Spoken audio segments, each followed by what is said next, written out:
विधाता तेरे इया दीन लाला बना लाली सवरिया।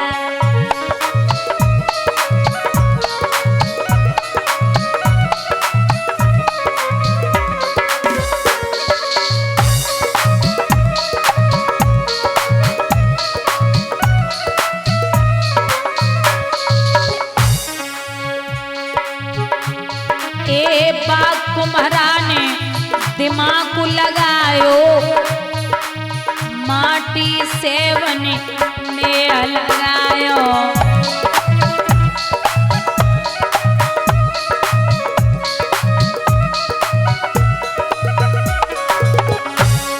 एक कुम्हारा तेरे इया दीन छे प्याला बनाओ छे प्याली सवरिया।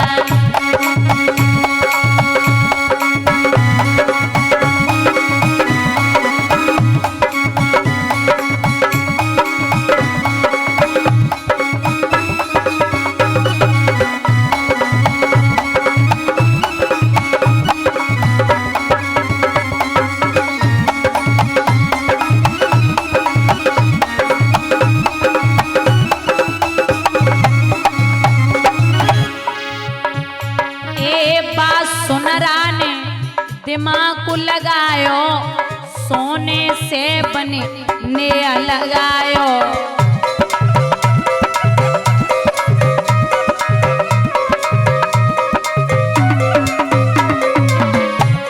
ए सुनरा तेरे हिया दीन छे बाला बना छे मारी सवरिया।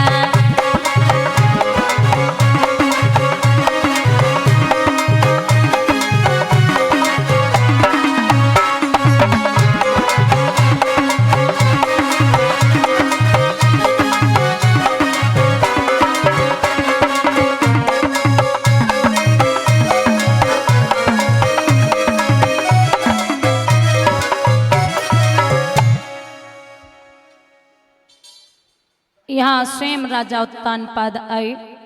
रानी ने जवाब दिया, नाथ आपसे कुछ कहना है। क्या कहना है?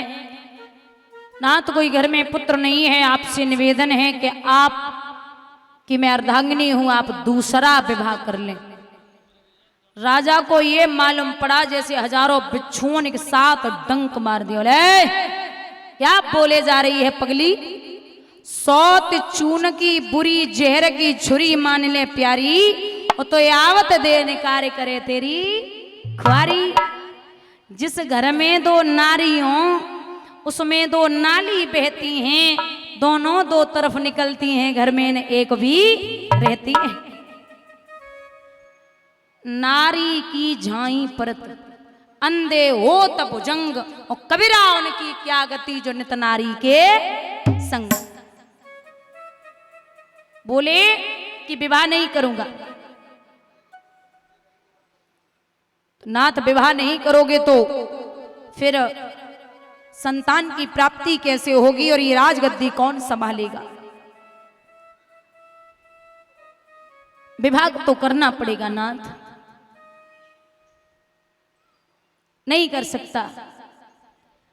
इतनी परेशान है मैया सुनीति, बार बार पति के हाथ जोड़ रही, विवाह कर लो नाथ, विवाह कर लो। ये राज्य को कौन संभालेगा? राजा बोले, अरे ओ देवी तू बावरी हो गई है,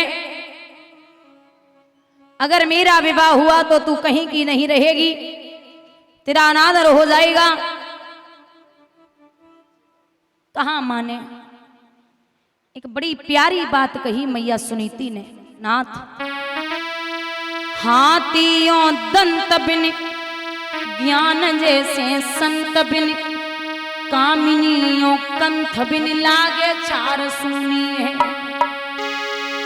ए मंदिर यूं दीप बिन बाग जैसे कूप बिने, प्रजा एक भूप बिन लागत बिहुनी है।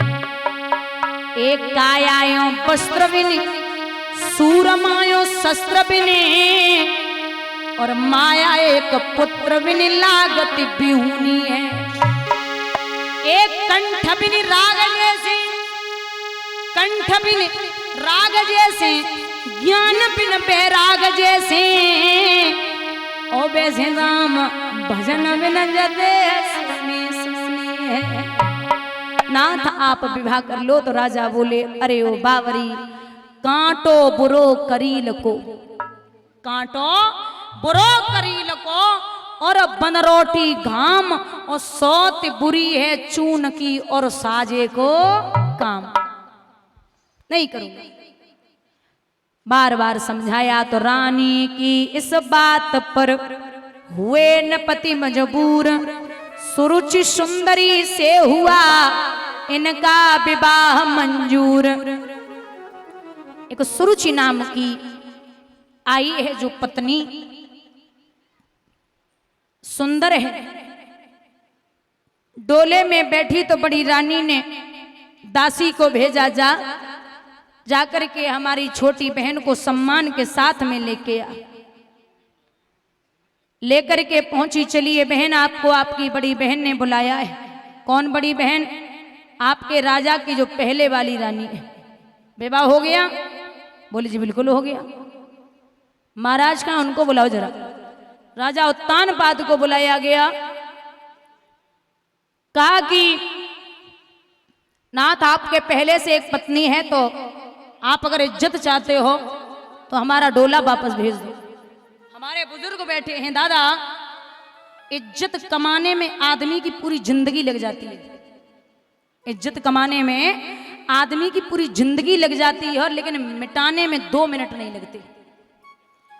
एक विश्वास पे शादी कराई थी कि पुत्र होगा, लेकिन भैया विश्वास एक ऐसा शब्द है जिसे लिखने में सेकंड लगता है, पढ़ने में मिनट लगता है, लेकिन साबित करने में पूरी जिंदगी लग जाती है। कहा कि मैं वापस डोला जाएगा। बड़ी रानी ने सुना कि डोला वापस जाने की बात कर रही है। बात करके पहुंची, चरण छुए, बहना मैंने अपने पति का विवाह इसलिए कराया कि तेरे साथ में विवाह होगा, एक पुत्र पैदा हो जाएगा। मैं तेरे शाम को पैर दबाऊंगी, पानी भर के लाऊंगी, झाड़ू लगाऊंगी, पोंछा लगाऊंगी, नहलाऊंगी, तेरे बच्चे का ख्याल रखूंगी, खिलाऊंगी पिलाऊंगी, सब सेवा करूंगी, लेकिन डोला वापस नहीं जाना चाहिए। बहन हमारी कोख में पत्थर पड़ गए कि बेटा को जन्म नहीं दे पाई। जब ये बात कही, दादा मैया सुनीति के सुरुचि ने पेट में एक लात मारी, पैर छूट गए। लेकिन एक बात कही कि आंखों की गोटियां बना करके खेलना शुरू कर दे, लेकिन कभी भी मैं डोला वापस नहीं जाने दूंगी। महाराज संतान के लिए आदमी बड़े दर्द झेलता है, और वही संतान अगर बड़ी होकर के माँ बाप की सेवा न करे तो बड़ी तकलीफ होती है।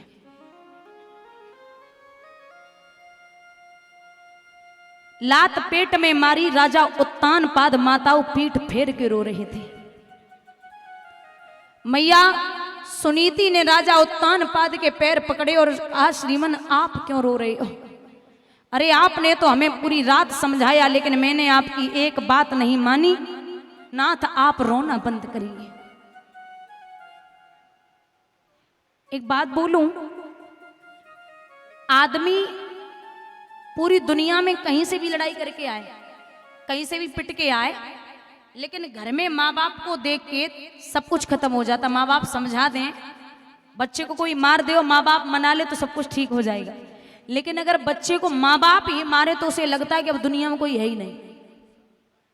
एक मैं उदाहरण देती हूं। एक कामवाली थी, उसके बेटे को कि हीरा मिला। बहुत ध्यान से सुनना। उस हीरे को कामवाली ने अपने बेटे को दिया और कहा, देख लाला जी हीरा है। सोची कि कहां से उठा लाई मैया जी, तो कांच का टुकड़ा है। चारों तरफ से हीरा देख के फेंक दिया, बहुत मजबूत होता हीरा। फेंक दिया, काम वाली नहीं मानी, लिया हीरा लेकर के सुनार के पास पहुंची। बोले भैया देख दो जे हीरा है। सुनार ने उस हीरे को चारों तरफ से देखा। विचार करो, है तो हीरा, लेकिन अगर मैंने यासों जे कह दी कि ये हीरा है तो ये हमसे लाखों रुपए ले लेगी। सो सुनार ने चारों तरफ से देख के फेंक दिया। बोले कहां तो उठाई लाई जो कांच का टुकड़ा है। काम वाली चली गई। सुनार उस हीरे को लेके जौहरी के पास पहुंचा। अब जौहरी से ज्यादा हीरे की परख कोई नहीं जानता। कहा ये देख तो मां हीरा है। जौहरी से कहा देखना भैया ये हीरा है।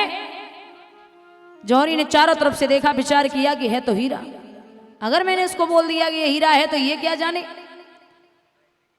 जौहरी ने उस हीरे को लम्बा फेंका। बोले कहां से डाला है? हीरा बहुत मजबूत होता है। कहते हैं दादा कि हीरे के 1 से 2 टुकड़े हो गए। एक व्यक्ति खड़ा खड़ा ये नजारा देख रहा था। बोले जब कामवाली ने फेंका तुम नहीं टूटे, उसके बच्चे ने फेंका तुम नहीं टूटे, सुनार ने फेंका तुम नहीं टूटे, लेकिन ये जौहरी फेंक रहा है तो क्यों टूट रहे हो? तो वो हीरा जवाब देता है कि वीरन, न कामवाली जानती थी कि मैं हीरा हूं और न सुनार पहचानता था कि मैं हीरा हूं, लेकिन ये जौहरी बहुत अच्छे से जानता है कि मैं हीरा हूं। जब अपने ही पहचानना बंद कर दें तो टूटने के अलावा कोई काम नहीं रहता। बोलिए गोविंद भगवान की।